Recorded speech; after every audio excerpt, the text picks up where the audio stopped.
বিসমিল্লাহির রহমানির রহিম। হে জগতবাসী, আজ আপনাদের সামনে একটি আলোচনা নিয়ে আসলাম। এই জগতে যারা পিরালি করতেছে, কিন্তু যারা ঠকবাজি করতেছে, তারা কিন্তু দুনিয়াতেই ধরা খেয়ে যেতেছে। আখিরাতে ধরা খাবেই, তার দুনিয়াতেই ধরা খায় এবং ভক্তদের হাতে দেখা যায় পানিশমেন্ট হতে হয়, পিরালি ছেড়ে দিয়ে দেশ ছেড়ে পলাতে হয়। সেটা হলো কি, পিরালি করতে হলে স্বপ্নের ব্যাখ্যা জানতে হবে, ভক্তের অগ্রিম কিছু বলে দিতে হবে, একটা ভালো মন্দ সামনে কি হবে না হবে এটা বলে দিতে হবে। অন্ততপক্ষে 100টা বললে এখান থেকে 85টা ঠিক হতে হবে। একেবারে যদি ভুল হয় তাহলে কিন্তু চলবে না। আজকের যে আলোচনাটি এনেছি আপনাদের সামনে, সেটি আরেকটি বিষয় হলো যে একজন ভক্ত স্বপ্ন দেখেছে। স্বপ্নে দেখেছে কি, যে বাবা আমি তো অনেক চিন্তায় পড়ে গেছি। কি বাবা?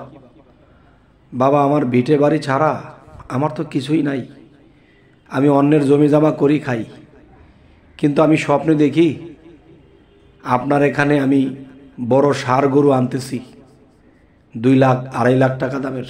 এখন মুর্শিদের বাড়িতে এই ষাঁড় নিয়ে যেতেছি, এটা জবাই করে খাবে নাকি গুরু কি করে খাবে সেটা গুরু জানে। কিন্তু দেখা যায় আমি যে গরিব মানুষ, এখন আমার পক্ষে কি এটা সম্ভব? বাবা এটা আমি কি দেখলাম বলেন না। এখন গুরু বলতেছে, আরে বেটা তুই দেখছিস, তুই ষাঁড় নিয়ে আসবি, তুই দেখছিস তো আনতেছিস, তাহলে তুই নিয়ে আসবি না? আচ্ছা আজকে না পারিস কালকে আনবি, কালকে না পারিস 2 সপ্তাহ পরে আনবি, দেখেছিস তো এটা আনতেই হবে। তখন ভক্তটি মনে মনে ভাবতেছে, আমি গরিব মানুষ, আমি কিভাবে এটা আনি, আমি তো ঠিকমতো খেতেই পাই না। ভক্তটি মনে মনে চিন্তা করতেছে, আল্লাহ গো, মনে করছি স্বপ্নটা জানি কি বুঝাইছে, এখন গুরুর কাছে বলতে আসছি, এখন 2.5 লাখ টাকা দিয়ে আমার ষাঁড় দিতে হবে, আমি এত কষ্ট করে চলি, কোত্থেকে পাবো? আমার ছেলে মেয়ের লেখাপড়ার খরচ দিতে পারতেছি না। এখন কি হলো, এখন বাবা ছোটো মোটো একটা খাসি দিয়ে দিলে হবে না? না, যেটা দেখেছিস তোর সেটাই দিতে হবে। তখন ভক্তটা মুখটা কালা করে বাড়িতে চলে গেল। এখন বাড়িতে গিয়ে তো ঘুমিয়ে শান্তি পায় না, হেঁটেও শান্তি পায় না, খেয়ে শান্তি পায় না। তখন গ্রামের মধ্যে যে জ্ঞানী লোক আছে বা মাতাব্বর টাইপের লোক আছে, তাকে জিজ্ঞাসা করতেছে, কিরে সেলিম, তুই তো কালকেও হাসি খুশি চললি, আজকে তোর মুখটা এত বেজার কেন, কি হইল?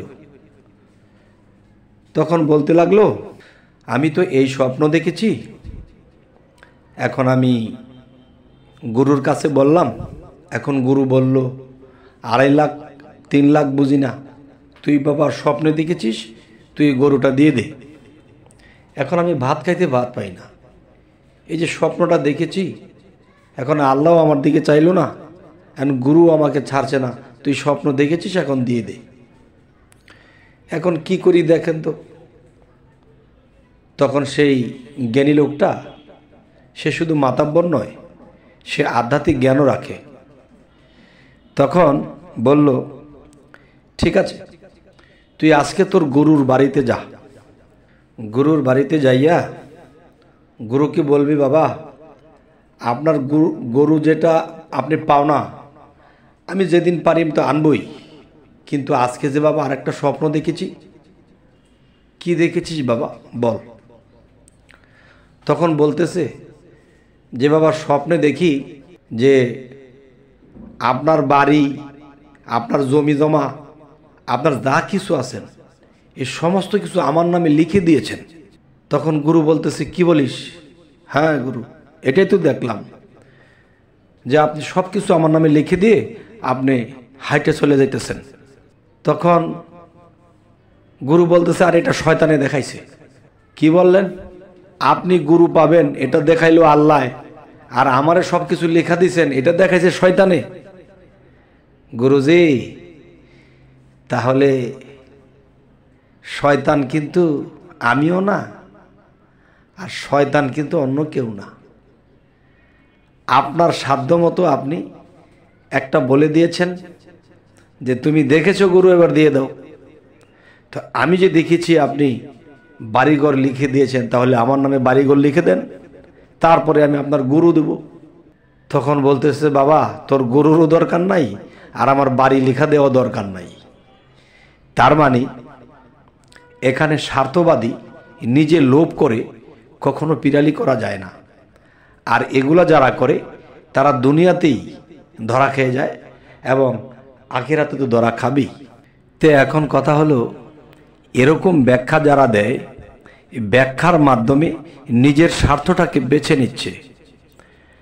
আবার দেখা যায় সত্যিকার অর্থে যারা স্বপ্নের ব্যাখ্যা দেয়, স্বপ্নের ব্যাখ্যাগুলো এরকম হবে না। কারণ একটা স্বপ্ন দেশের রাজা দেখেছে, আবার একটা স্বপ্ন, একই স্বপ্ন একটা রিক্সাওয়ালা দেখেছে।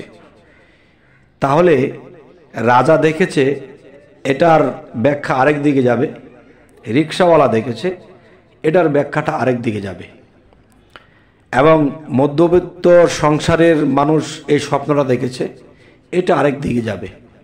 এখন যেই লোকটি নিজে খাইতে পায় না, 2.5 লক্ষ টাকা দিয়ে সে গরু কি করে আনবে? এই ব্যাখ্যাটা গুরু কেমন করে দিল, আবার গরু দেওয়ার জন্য চাপ দিল। তাহলে এই ধরনের গুরু, তারা হলো কি রাক্ষস?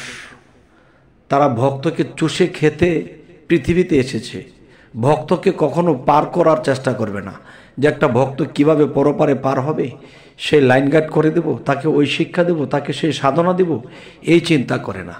সে আসছে জগতে পেট ভরতে, কিন্তু একদিন মৃত্যুর পরে হাসরের দিন তার পাছা দিয়ে ঠিকই এগুলো বড় গোড়া বানিয়ে বানিয়ে টেনে টেনে বের করবে যে কি খেয়েছিলি। যাই হোক, আজকের এই আলোচনাগুলো কেন করলাম, যে এ ধরনের বানোয়াট ব্যাখ্যা দিয়ে মানুষকে শোষণ করে খাচ্ছে একদল। তবে আল্লাহর কাছে লাখো কোটি শুকরিয়া যে আমরা যে স্তরে আল্লাহ আমাদেরকে রেখেছে, যতদিন বাঁচি সত্য প্রচার করে যাব, ভক্তদেরকে সত্য সাধনা দিয়ে যাব, এবং ভক্তরা যেন আত্মার মুক্তি ঘটাতে পারে। একজন ভক্ত যদি মুক্তি ঘটাতে পারে, একজন গুরুর যে কত বড় তার একটা সম্মান, যে ইমুক গুরুর শিষ্য, তার থেকে সাধন নিয়ে সে সাধনা করে সে অনেক উচ্চস্তর লাভ করেছে এবং দেখা যায় সে আত্মার মুক্তি ঘটিয়েছে। তাই আমরা বলবো যে এরকম আমাদের চরিত্র হোক, যেতে আমার যদি কিছু দরকার হয়, কোনো ভক্তের মাধ্যমে হোক, কোনো প্রতিবেশীর মাধ্যমে হোক, যে কারো মাধ্যমে হোক, আমার কাছে এটা পৌঁছাবে, আমাকে চাইতে হবে না। তবে নবী হজরত মুহাম্মদ সাল্লাল্লাহু আলাইহি সাল্লাম মক্কা মদিনা গড়ার জন্য অনেক কিছু করেছে, কিন্তু তার পেটে খাবার জন্য করেনি। আর এমনিতেই আল্লাহ চালিয়ে নেয়। তো আমরা ওভাবে থাকার চেষ্টা করব। হে জগতবাসী, আমাদের এই চ্যানেলের আলোচনা যদি আপনাদের ভালো লাগে তো অবশ্যই সাবস্ক্রাইব করে রাখুন, পরবর্তীতে আপনাদের সাথে আমাদের সাক্ষাৎ হয়ে যাবে। তো সকলে ভালো থাকবেন। আল্লাহ হাফিজ।